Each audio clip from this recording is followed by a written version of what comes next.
Good evening, everybody. Thank you, Mick, for your kind introduction.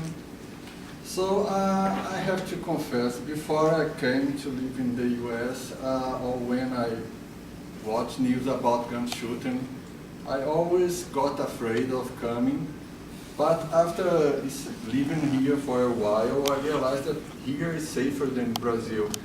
So it made me question, why should Americans have guns if here is safer? And maybe here is safe because all the Americans have guns. Should I have a gun too? So let's take a look in this. This is my agenda. I will start talking about some statistics. Then I try to explain why the Americans love guns.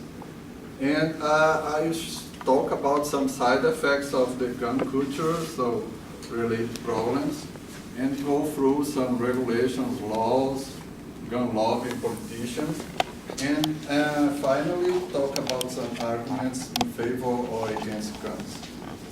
So nowadays in the US, we have around 300 million of guns circulating. And as you can see in this chart, the US has far more guns than each another country. So almost twice the second one. So this represents almost 1 gun per adult here. So as a result, the Americans make less than 5% of global population, but only 42% of the world's privately held firearms. And as a result, the US has nearly 4 times more gun violence than any other developed country in the world. As you can see, among the states, more guns means more gun deaths. So this is a strong relationship, and as you can see here, Texas is kind of in the middle, but it's not too bad, so it's okay. And I try to explain why do Americans love guns. So to understand, to answer this question, you have to understand the history.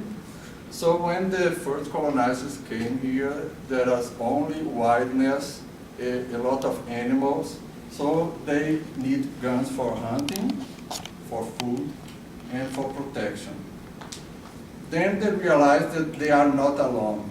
There are a lot of American Indians here, and the relation between the settlements, the colonizer settlements, and the American Indians are never been friendly.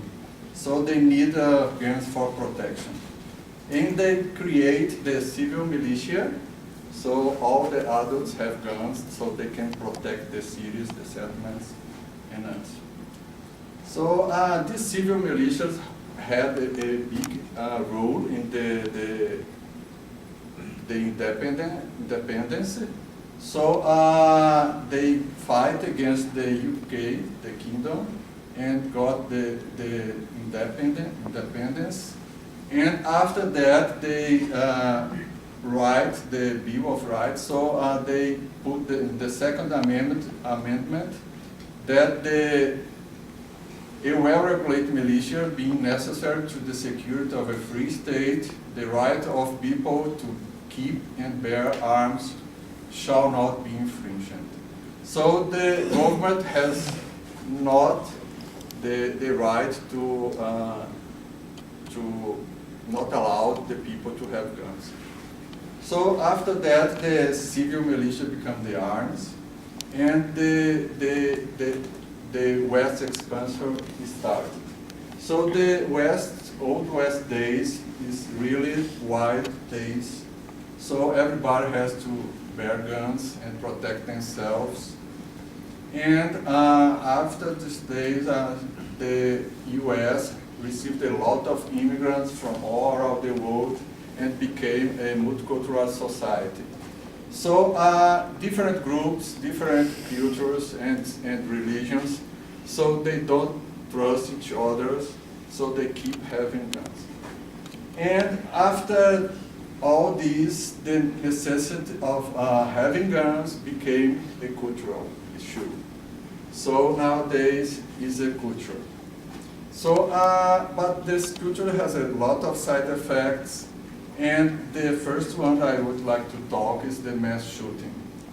Here is a timeline of the most famous mass shooting in the US, and as you can see, looks that is increasing the frequency.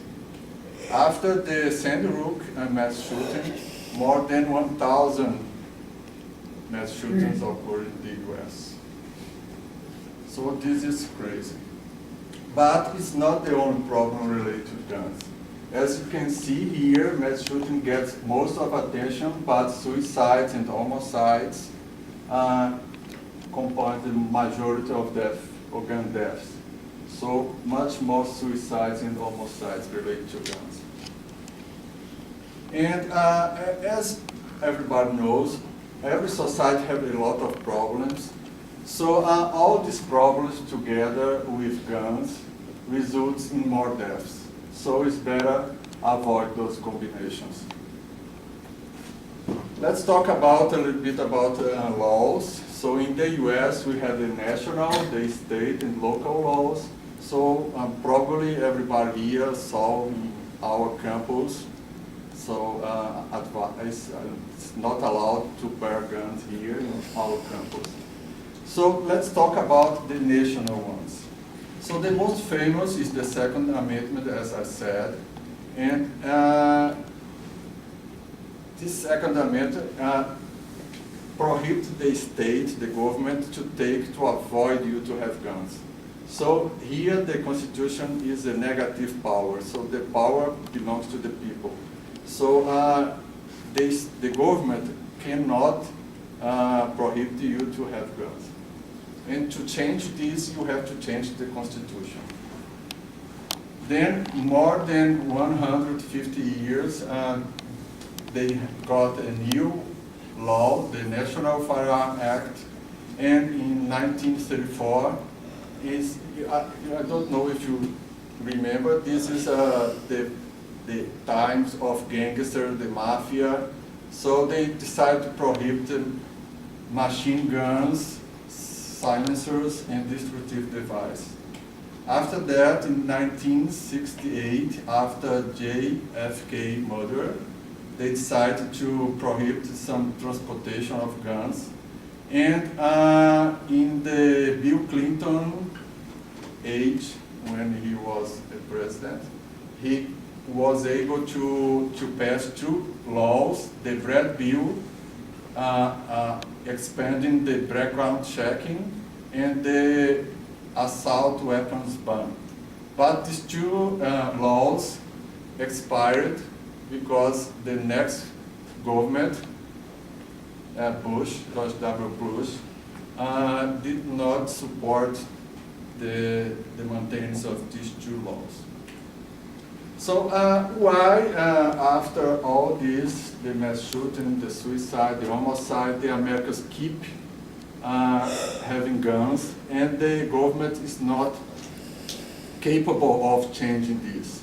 One of the explanations is the existence of this great lobby, the National Rifle Association, and this is Wayne LaPierre, the executive vice president. And the National Rifle Association is so powerful, and they keep saying things like that. The only thing that can stop a bad guy with a gun is a good guy with a gun. So a huge part of American population believe in that. And the NRA has around 4.5 million of members, and these members are very active, and they donate money to the politicians so they can keep the laws. And they had a lot of propaganda. So they keep saying that they are defenders of the freedom. So guns means freedom, and they keep saying that if you don't have guns to protect yourself, it will be a problem. So this creates a vicious cycle. So more gun violence, more guns, and go like this. So why do people need guns nowadays? Nowadays, I think they need guns for self-protection because in the US there is a lot of wild place yet, so you need guns for hunting. And in cities maybe in dangerous place. And it's a national sport, hunting and shooting sport. But what gun do you need for this? So this can be like a revolver, a pistol, or a rifle, but you don't need this for self-protection. Sure, an assault weapon, you don't need this. So what the other countries do? Now, most of the developed countries ask for a license, registrations, a reason for purchase a gun, a safety training and storage, and here only the right to bear arms. So some good ideas would be to expand the requirements for getting a license and registration, expand background checking, and ban assault weapons again. So should I have a gun at home? Probably not. When you have a gun at home, you increase the chance of accidents, of domestic violence, or suicides. Thank you very much.